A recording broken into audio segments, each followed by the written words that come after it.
ओम श्री गुरुवे नमः। ओम श्री गुरुवे नमः। ओम श्री गुरुवे नमः। अब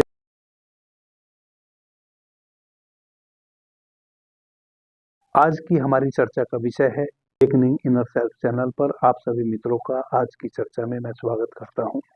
शुभ मंगल दीपक को हम अपने घर में कैसे प्रज्वलित करें। आदरणीय मित्रों, शुभ मंगल दीपक हमारे घर में यदि हम प्रज्वलित करते हैं प्रतिदिन, तो जितनी भी नकारात्मक ऊर्जाएं हमारे घर में किसी भी रूप में व्याप्त हैं, सभी प्रकार की नकारात्मक ऊर्जाएं हमारे घर से बाहर चली जाती हैं और पॉजिटिव ऊर्जा, शुभ ऊर्जा हमारे घर में प्रवेश कर जाती है।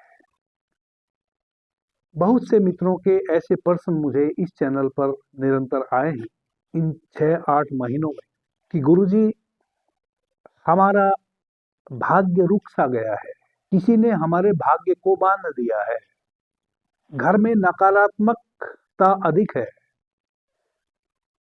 कोई भी सकारात्मक घटना घट नहीं रही है। प्रत्येक स्तर पे जीवन में दुख और दरिद्र बढ़ता जा रहा है।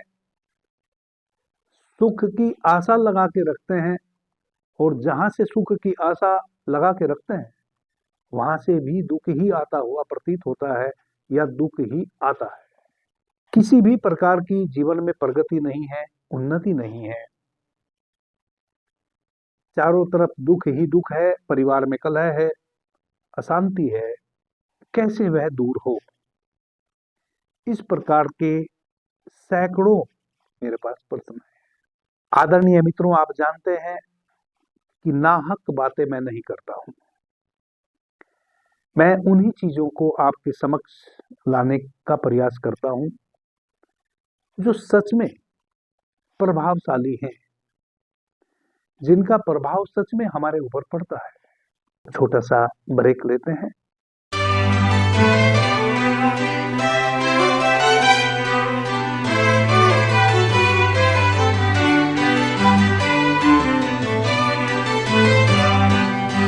पुनः सभी मित्रों का आज की चर्चा में मैं स्वागत करता हूं।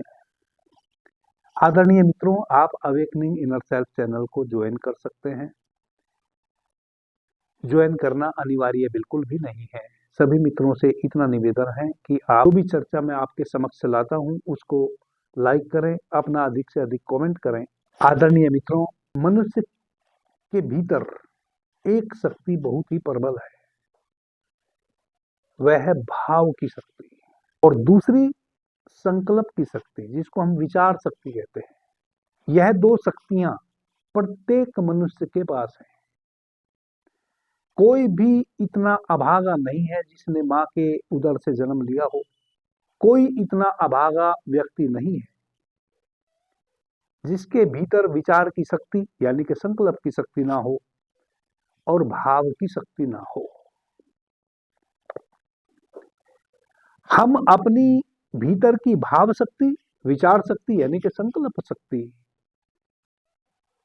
का उपयोग भले नकारात्मक चीजों में करते हो, लेकिन शक्ति तो हमारे पास अवश्य है। हमारे जीवन में नाना प्रकार के दुख या परिवार में कलह है, अशांति, किसी भी प्रकार का दुर्भाग्य है, अकारण नहीं घटता है। किसी भी घटना के पीछे अनेकों कारण होते हैं,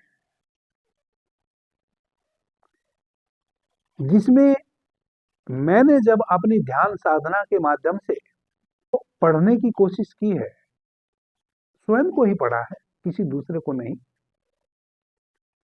तो अधिकांश मैंने मेरी समस्याओं के पीछे मेरे ही विचार की शक्ति और मेरे ही भाव की शक्ति को पाया है। कभी भी किसी अवस्था में जब मैं नेगेटिव विचार से भर गया हूं, नकारात्मक विचार से भर गया हूं, तो नकारात्मक भाव मेरे भीतर उठे हैं और नकारात्मक संकल्प मेरे भीतर उठे हैं। उन मेरे भाव और उन मेरे संकल्पों के कारण ही कभी भी जीवन में किसी भी प्रकार का मैंने दुख उठाया है, वह शरीर के तल पे हो, मन के तल पे हो, अर्थ के तल पे हो या सामाजिक तल पे हो। 4 प्रकार के सुख हमारे जीवन में होते हैं। हमारे शरीर में किसी भी प्रकार की व्याधि ना हो, और मन मानसिक जो सुख है वह हमें तब मिलता है हमारे मन में कोई भी प्रकार का दूषित विचार न चलता हो। जब हमारे मन में दूषित विचार चलते हैं तब हम अपने आप को सिकोड़ लेते हैं, फैलाव हमारा समाप्त हो जाता है, हम सिकुड़ जाते हैं, हम एक छोटे से दायरे में स्वयं को बांध लेते हैं। जब हम सकारात्मक विचारों से भरे होते हैं तब हम एक पक्षी की तरह होते हैं, पूरा आकाश हमारा होता है, हम पूरे आकाश में उड़ान भर सकते हैं। लेकिन जैसे ही हम नकारात्मक विचारों से भरते हैं, नेगेटिव विचारों से भरते हैं भीतर हमारे मन में, तैसे ही हम एक दायरे में बंध जाते हैं। और किसी भी दायरे में बंध के रहना इस दुनिया का सबसे बड़ा दुख है। इसको कहते हैं संकीर्णता में जीना। जीवन के किसी भी क्षेत्र में जहां भी आप संकीर्ण हो जाएंगे, आपके भीतर दुख पनपना शुरू हो जाएगा चारों तरफ से। तो मानसिक स्वास्थ्य सबसे पहले अनिवार्य है। तो 4 प्रकार के सुख हैं, शरीर का सुख, मन का सुख और अर्थ का सुख यानी कि धन का सुख।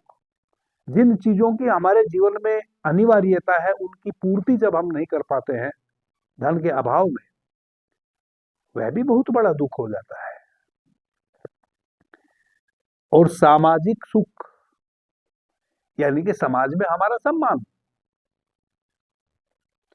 और यह चारों ही सुख हमें हमारे भाव और हमारे मन की संकल्प की शक्ति के कारण ही मिलते हैं या इनसे हम अछूत रह जाते हैं। आदरणीय मित्रों, मैंने पीछे बहुत सी चर्चाएं की हैं भाव और भाव की शक्तियों पर। संकल्प की कितनी बड़ी शक्ति है। जब हम किसी भी चीज के प्रति संकल्पित होते हैं, जब हम संकल्प ले लेते हैं सच में, तो यह पूरा अस्तित्व हमारे उस संकल्प को पूरा करने में हमारा सहयोग करने लग जाता है। बस हमें संकल्प लेना आ जाए। भारतवर्ष में पूजा प्रार्थना की विधाएं खोजी हैं, आरतियां खोजी हैं, भजन कीर्तन और देवी देवताओं की आरतियां, कैसे आरती करें, कैसे भजन करें, कैसे कीर्तन करें। ज्ञानी जनों ने, जिन्होंने अध्यात्म को बहुत सूक्ष्मता से जिया है, जब हम सुबह शाम किसी भी देवी की, किसी देवता की आरती करते हैं, एक दीपक जला लेते हैं, वह आरती करना उतना महत्वपूर्ण नहीं है जितना महत्वपूर्ण उस आरती करने के समय हमारा भाव महत्वपूर्ण है। उस समय हमारा भाव क्या होता है, जो भी उस समय हमारा भाव होता है वही मूल्यवान हो जाता है। कहते हैं कि जाकी रही भावना जैसी, प्रभु मूरत देखी तिन तैसी। हमारे भीतर जैसी भावना हम उत्पन्न करेंगे वैसा ही यह अस्तित्व हमें दिखाई देने लगेगा। असल में यह पूरा का पूरा अस्तित्व वैसा नहीं है जैसा हमें दिखता है। ना लोग वैसे हैं जैसे हमें दिखते हैं, ना पेड़ पौधे वैसे हैं जैसे हमें दिखते हैं। हम चीजों में स्वयं ही रंग भरते हैं, स्वयं ही कलर भरते हैं, और स्वयं ही, जैसे हम मंदिर के भगवान की प्राण प्रतिष्ठा करते हैं, स्वयं ही एक अनगढ़ पत्थर को तराशते हैं, उसमें से एक मूर्ति का सर्जन करते हैं, फिर उस मूर्ति को हम भगवान के मंदिर में लेके आते हैं, वहां उसकी स्थापना करते हैं, फिर उसमें प्राण प्रतिष्ठा करते हैं। सब कुछ मनुष्य ही करता है। और फिर उस मंदिर के भगवान की मूर्ति की जब प्राण प्रतिष्ठा हो जाती है, हम उसी मूर्ति को भगवान मान के सुबह शाम वहां जाके प्रार्थना करते हैं, और वही भगवान हमारी प्रार्थना सुनने लगता है और हमारी प्रार्थना सुनी जाने लगती है, और जो भी हमारी प्रार्थना में हमारा भाव था वैसा हमारे जीवन में होने भी लगता है। और हम इतने बड़े विज्ञान को अपने जीवन से विस्मृत कर रहे हैं। देखो मजे की बात, हम सभी जानते हैं, जो सनातनी है वह तो अच्छे से जानते हैं अनगढ़ पत्थर से बनी हुई मूर्तियों की विशेषता, और फिर भी हम दुखी रह जाते हैं, फिर भी हम उस विशेषता को भूल जाते हैं। मैं वही वापस आपको याद दिलाने की कोशिश कर रहा हूं। 2024 जनवरी में अयोध्या धाम में भगवान श्री राम लला की मूर्ति की प्राण प्रतिष्ठा की गई है। जब मूर्ति की प्राण प्रतिष्ठा नहीं की गई थी तब तक वह मूर्ति कुछ और थी, और जैसे ही उस मूर्ति की प्राण प्रतिष्ठा कर दी गई मूर्ति बदल गई। जो मूर्तिकार है जिसने उस मूर्ति को गढ़ा है, एक अनगढ़ पत्थर से जिसने उस मूर्ति को निकाला है, उस अनगढ़ पत्थर से तराश कर,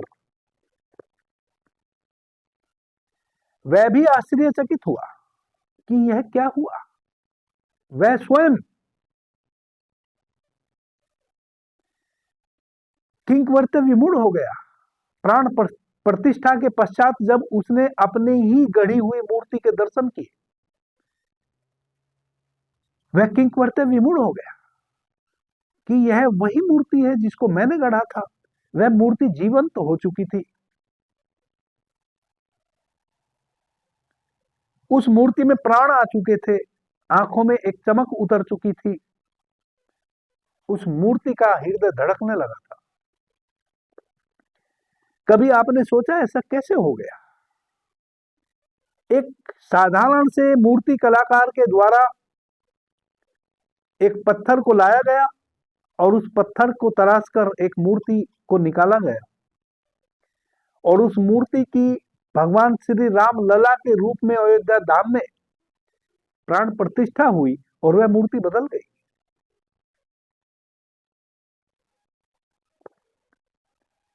उस मूर्ति के बदलने के पीछे का कारण है लाखों करोड़ों लोगों की आस्था, विश्वास यानी कि भावना, और लाखों लोगों का संकल्प। 500 वर्षों से निरंतर एक संकल्प चलता आ रहा था कि मंदिर तो वही बनाएंगे। वह 500 वर्षों का संकल्प, और ना जाने हमारी कितनी पीढ़ियां उस संकल्प को अपने भीतर संकल्पित करते हुए इस शरीर से विदा हो गए लोग।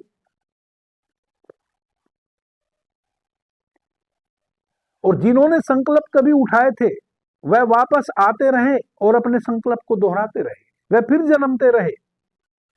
जिन्होंने उस बीड़े को उठाया था, जिन्होंने संकल्प उठाया था भगवान श्री राम की मूर्ति को अयोध्या धाम में स्थापित करने का, जो 500 वर्षों से निरंतर संकल्प उठा रहे थे, उनका शरीर पूरा होता रहा, वह विदा लेते रहे और वापस फिर आते रहे और फिर संकल्प उठाते रहे और फिर उस कार्य में लगे रहे। कभी भी यह मत समझना कि जिन्होंने आज संकल्प लिया और वह तो रहे नहीं, वह फिर आते हैं। गहरा संकल्प यदि किसी ने लिया है, वह यह शरीर विदा हो जाएगा, फिर आएगा उस शरीर में, फिर एक नया शरीर में आएगा और फिर उसी संकल्प को आगे पूरा करने में लगेगा। यदि संकल्प गहरा भीतर ले लिया होगा तो जब तक वह संकल्प पूरा नहीं हो जाएगा तब तक मनुष्य दोहरता रहेगा, तब तक इस शरीर में बारंबार आता रहेगा। कभी भी हम यह ना सोचे कि जिन देशभक्तों ने अंग्रेजों से हमें आजादी दिलाई थी और उस आजादी को दिलाने में कोई फांसी पे चढ़ गया था, कोई गोली से मर गया था, कोई जेलों में तड़प तड़प के मर गया अंग्रेजों के द्वारा यातना से, आप यह मत समझना उनको क्या फल प्राप्त हुआ। उनका संकल्प था भारत देश को आजाद करने का, वरना तो चंद्रशेखर आजाद को स्वयं में गोली मारने की आवश्यकता नहीं थी,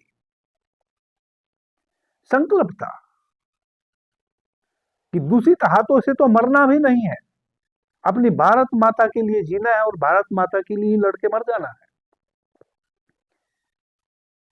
तो कभी भी हम यह ना सोचें वह किसी न किसी रूप में, इस देश के किसी राजनेता के रूप में, वह अपनी इस भारत माता को स्वतंत्र देख रहे हैं और उस स्वतंत्रता का लुत्फ भी उठा रहे हैं और दोबारा से भारत माता यानी कि यह भारत भूमि परतंत्र ना हो जाए, इसका भी वह प्रयास कर रहे हैं कि ना हो जाए। ये गहरे संकल्प के कारण वैसा होता है।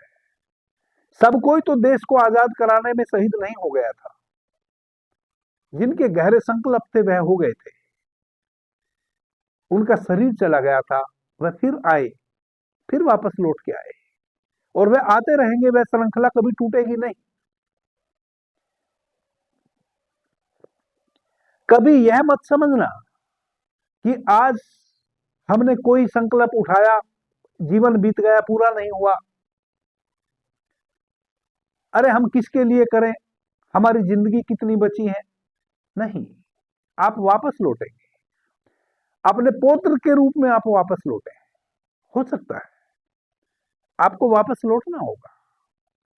आदरणीय मित्रों, अब वह भगवान की मूर्ति कैसे जीवंत हो उठती है? हमारी प्रबल इच्छा शक्ति के कारण।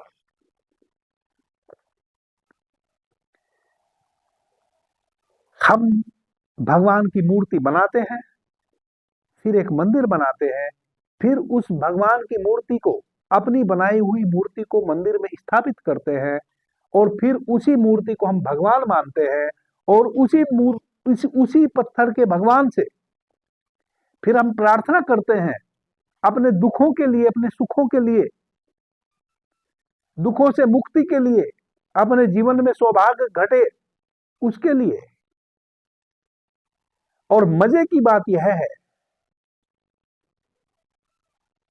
कि हमारे जीवन में वह सौभाग्य घट जाता है, वह हमारे द्वारा स्थापित किया हुआ पत्थर का भगवान हमारी समस्याओं को सुन लेता है और उनका हल भी निकाल देता है। वरना तो हम क्यों जाएंगे मंदिर, वरना तो हम क्यों हजारों लाखों वर्षों से शिवलिंग की स्थापना करते आ रहे हैं और पूजा प्रार्थना करते आ रहे हैं, क्यों करेंगे? नहीं, वह बहुत बड़ा विज्ञान है। हमारा भाव वैसा है।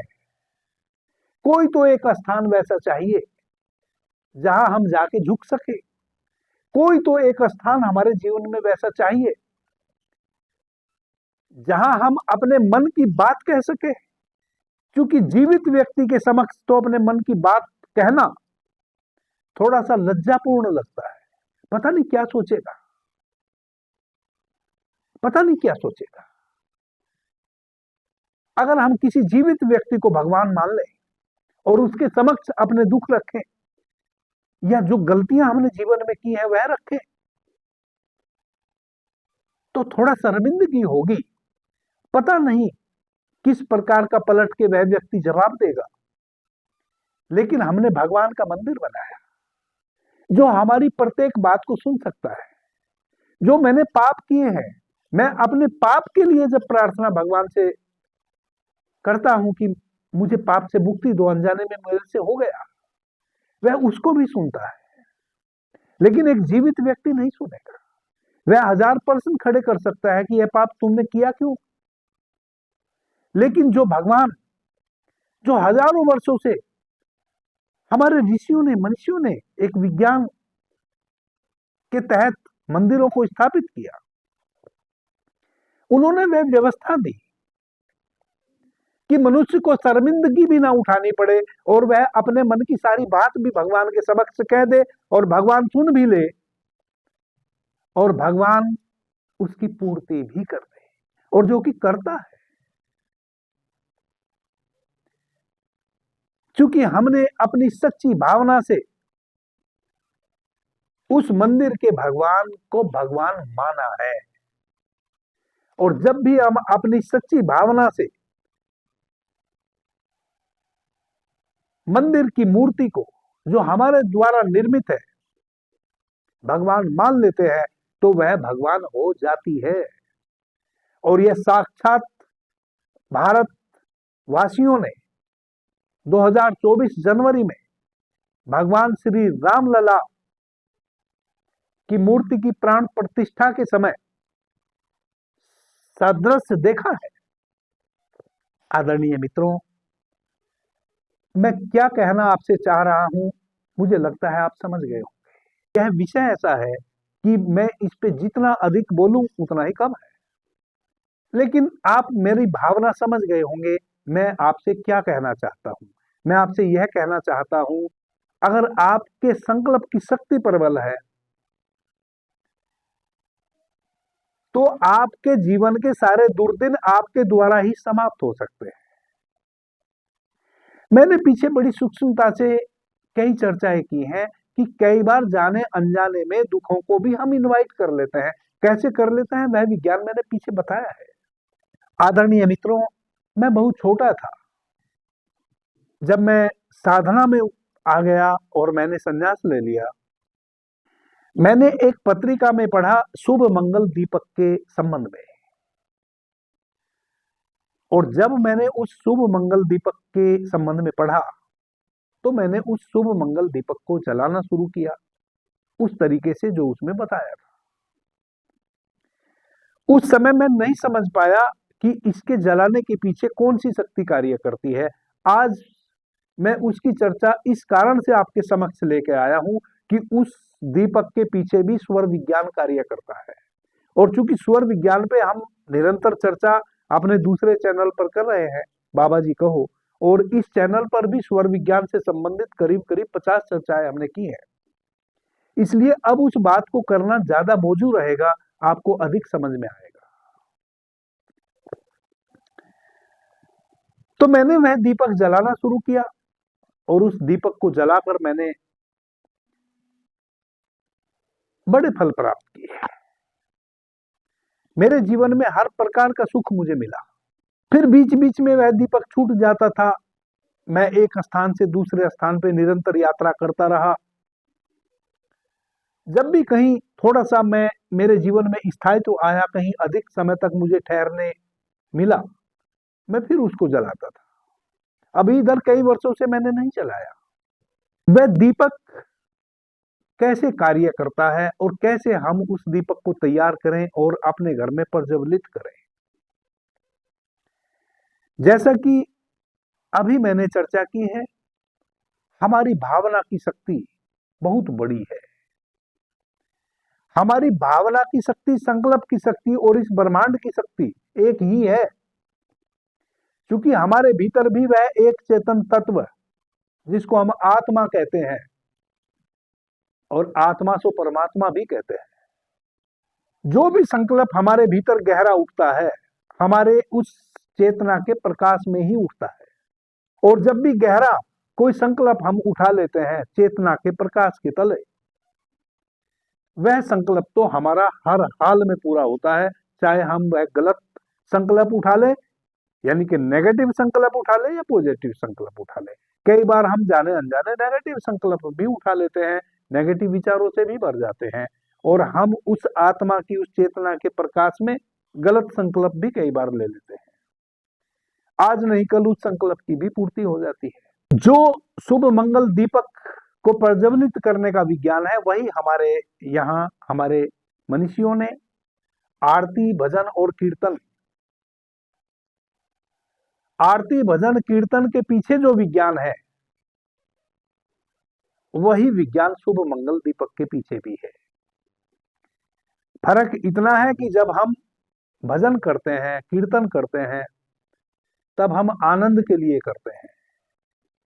शुभ मंगल जब हम दीपक जलाते हैं तब हम अपने परिवार में, अपने घर में जो नकारात्मक ऊर्जा प्रवेश कर गई है उस नकारात्मक ऊर्जा को छांटने के लिए करते हैं, ताकि अधिक से अधिक सकारात्मक ऊर्जा, पॉजिटिव ऊर्जा, शुभ ऊर्जा हमारे घर में प्रवेश करे और किसी भी प्रकार का जो भी नकारात्मक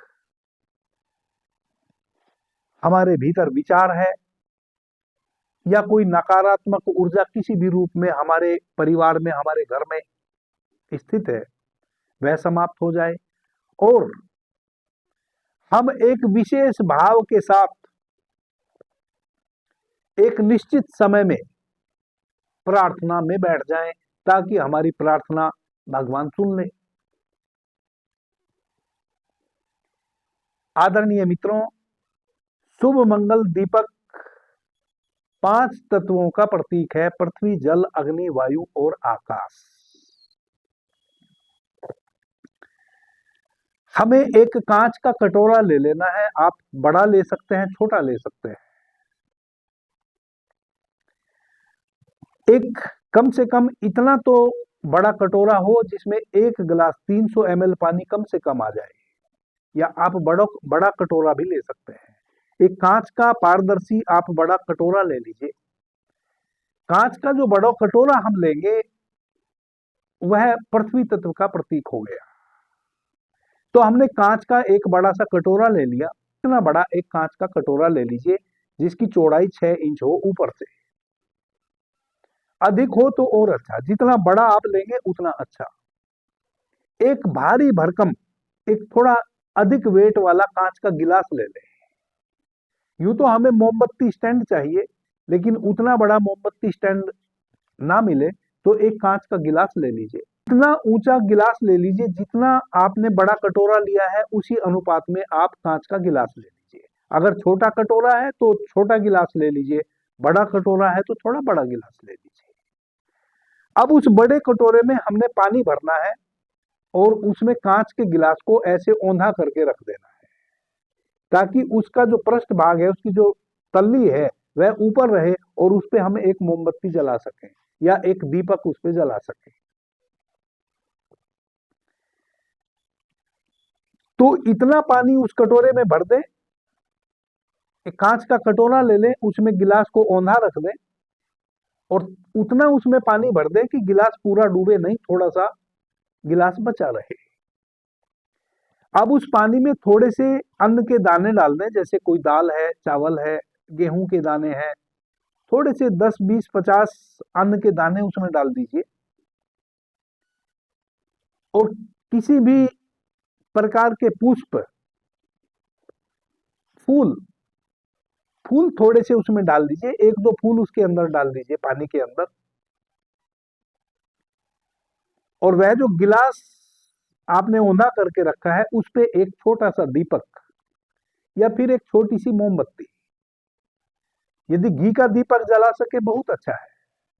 घी का दीपक यदि नहीं है तो आप एक छोटी मोमबत्ती भी ले सकते हैं। इस प्रकार से यह आपका शुभ मंगल दीपक तैयार हो गया। आपका जो कटोरा है कांच का वह पृथ्वी तत्व का द्योतक है, उसके भीतर जल तत्व है, जल है। वायु, उसके पश्चात आकाश है, जिस आकाश में वह कटोरा रखा है।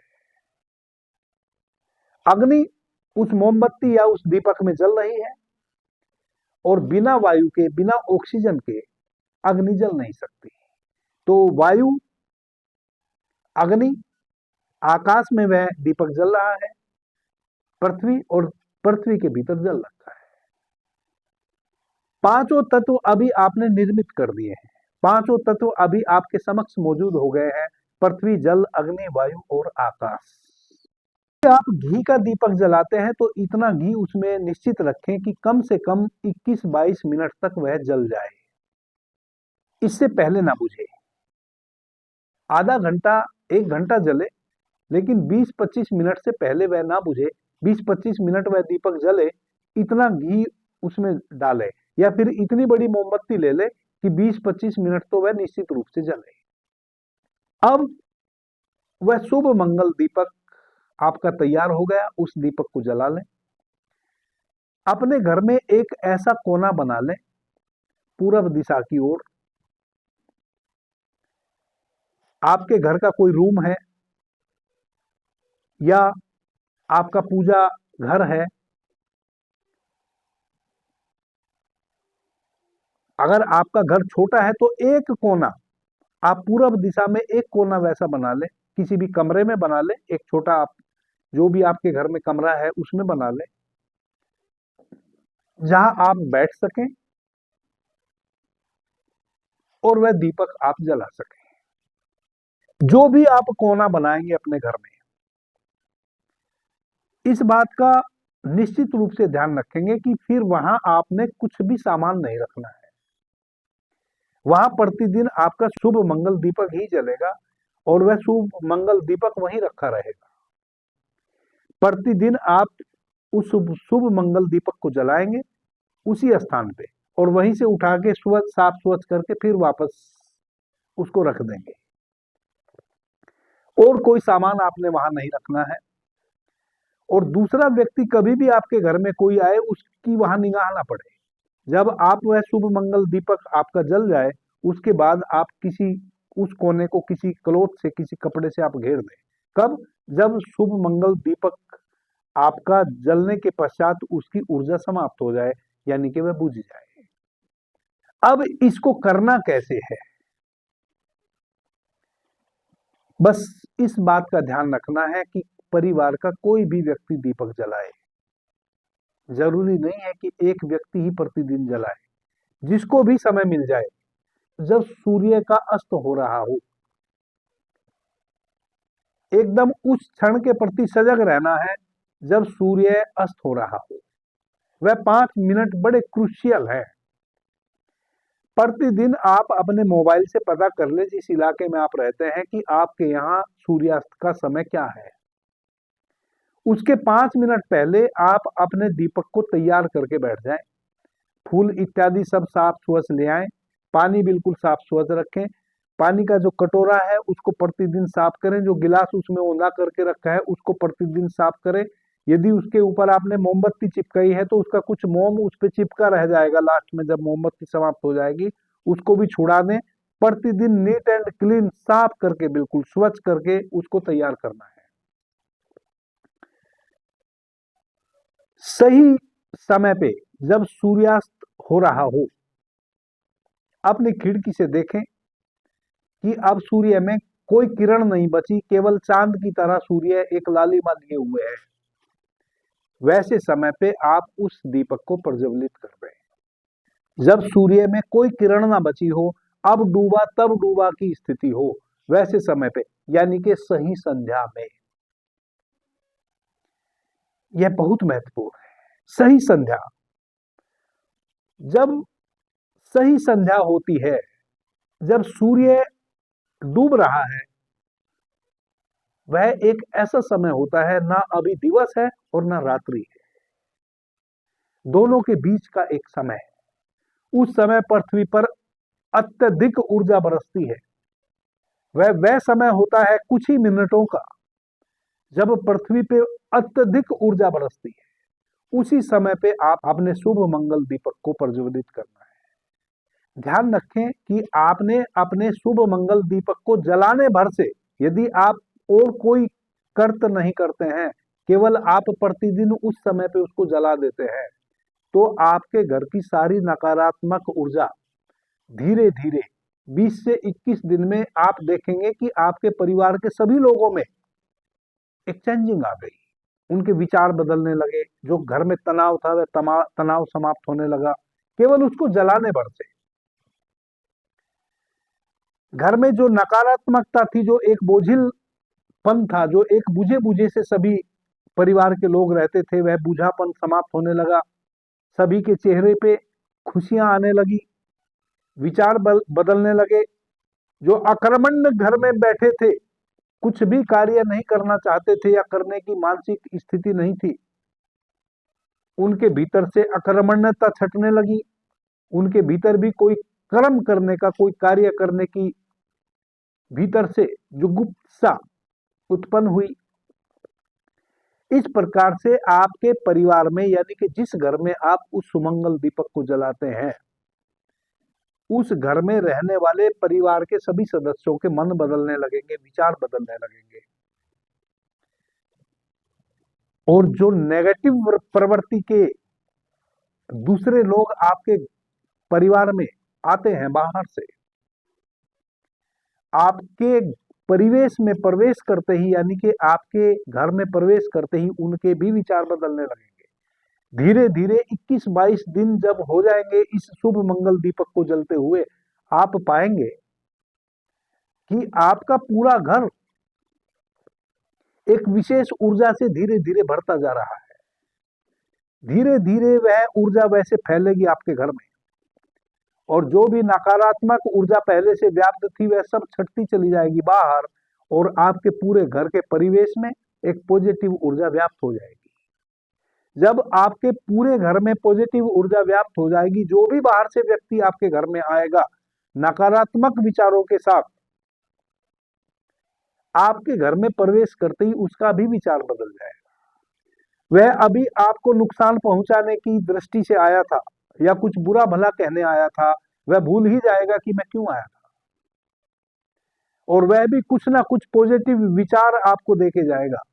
जो नकारात्मकता से भरा हुआ व्यक्ति आपके घर में प्रवेश किया था, वह भी भूल ही जाएगा कि वह किस कारण से आया था। इतना चमत्कारिक है यह शुभ मंगल दीपक, और यह तो इतना चमत्कार तब घट जाता है जब आप कोई क्रिया ना करें, केवल सही संध्या के समय इस दीपक को इस प्रकार से जला दें। पृथ्वी, जल, अग्नि, वायु और आकाश, जब इन पांचों तत्वों का सही प्रकार से हमारे घर में या हमारे शरीर के भीतर निग्रह होने लगता है, तब ऑटोमेटिक नकारात्मक चीजें हमारे चारों तरफ से छटने लगती हैं।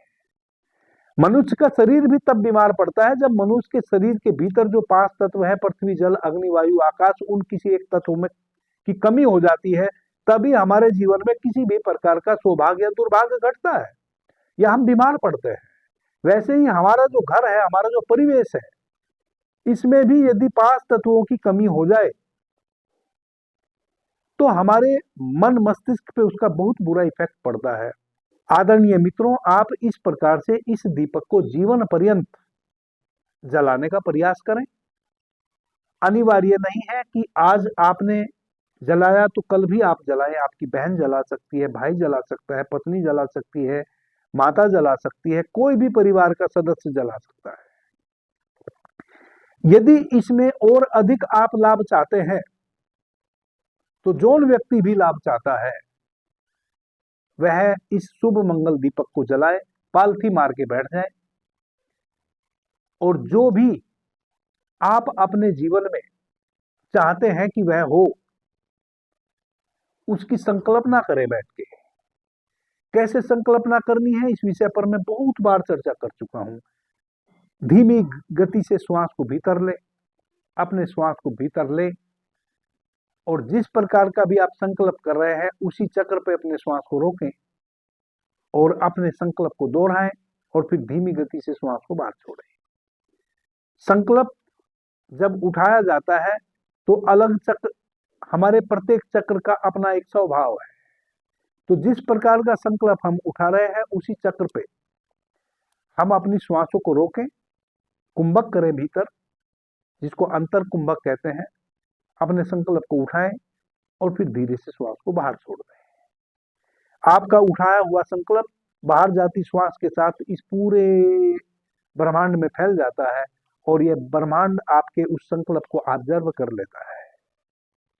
फिर पूरे अस्तित्व की शक्ति उस संकल्प को पूरा करने में आपकी तरफ लग जाती है। तो इस शुभ मंगल दीपक को आप जलाएं सही भावना से। आपकी भावना के ऊपर मैंने 20 मिनट चर्चा की है। भावना बहुत महत्वपूर्ण है। आपके भीतर श्रद्धा होनी चाहिए, भावना होनी चाहिए कि हाँ, मैं यह शुभ मंगल दीपक जला रहा हूं, आज से सब कुछ मेरे घर में शुभ होना शुरू हो जाएगा। आपका भाव पॉजिटिव हो तो आप मंदिर के भगवान को, जिसको आपने ही गढ़ा है, वह भी आपकी बातें सुनने लगता है, और वह भी आपकी बातें सुनकर आपके ऊपर उपकार करना शुरू कर देता है। वैसे ही यह शुभ मंगल दीपक है, यह तो जीवित दीपक है। अग्नि उसमें जीवित है, जल रही है अभी आपके समक्ष।